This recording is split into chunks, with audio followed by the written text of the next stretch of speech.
నీ గురించి అంటే నీ యొక్క వ్యక్తిత్వాన్ని గురించి, నీ స్వభావాన్ని గురించి, నీ మనస్సు గురించి, నీ బుద్ధి గురించి, నీ ఇంద్రియాల గురించి, నీలో ఉండేటువంటి శత్రువుల గురించి వివరించి నిజమైనటువంటి నీ స్వరూపాన్ని తెలియజేసేదే వేదాంతం. ఇప్పుడు భారతదేశానికి సంస్కృతం అవసరం.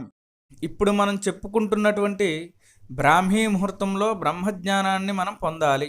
బ్రహ్మజ్ఞానాన్ని పొందడానికి ధ్యానం చేసేవారు, బ్రహ్మజ్ఞానాన్ని పొందడానికి వేదాలను చదివేవారు అనేటువంటి విషయాలు తెలుసుకుంటున్నాం.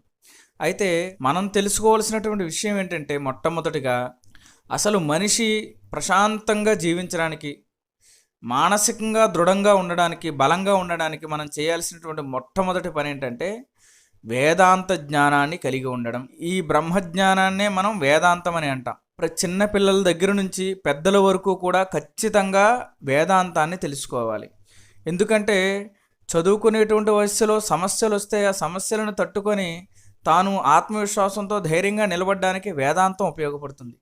దానినే మనం భగవద్గీత రూపంలో చదువుకోవచ్చు, ఉద్ధవ గీత రూపంలో చదువుకోవచ్చు, హంసగీత రూపంలో చదువుకోవచ్చు, అష్టావక్ర గీత రూపంలో చదువుకోవచ్చు. అంటే మన పూర్వీకులు అనేక రకాలైనటువంటి వేదాంత గ్రంథాలను రచించారు. వేదాంత పంచదశి అనేటువంటి గ్రంథం ద్వారా చదువుకోవచ్చు.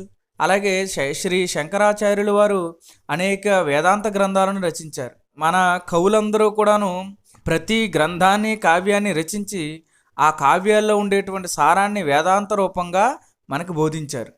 అది రామాయణం కావచ్చు, మహాభారతం కావచ్చు, భాగవతం కావచ్చు, భగవద్గీత కావచ్చు, ఇతర గ్రంథాలు ఏవైనా కావచ్చు. వారి యొక్క లక్ష్యం ఏంటంటే వేదాల్లో ఉండేటువంటి సారాన్ని ఈ గ్రంథాలన్నింటిలో నిక్షిప్తం చేస్తే మనుషులు చాలా సంతోషంగా, ధైర్యంగా అడుగులు ముందుకు వేసి వాళ్ళ జీవితాలను సార్థకం చేసుకుంటారని.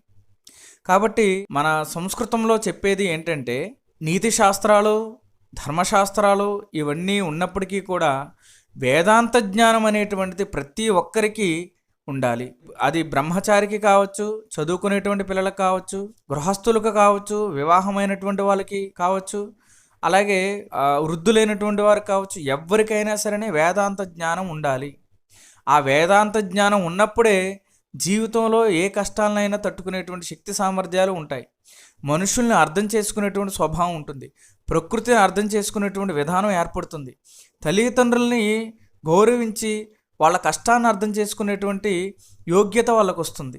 భారతీయులమైనటువంటి మనకి ఈ ప్రపంచమంతా కూడాను గౌరవించేది దేనికంటే ఆధ్యాత్మిక విద్య గురించి. ఆ ఆధ్యాత్మిక విద్యే వేదాంతం. ఆ వేదాంతానికి ఇంకో పేరు ఆధ్యాత్మిక విద్య. అంటే మన స్వరూపం గురించి మనం తెలుసుకోవడం, మనలో ఉండేటువంటి శక్తి స్వరూపాన్ని మనం తెలుసుకోవడం.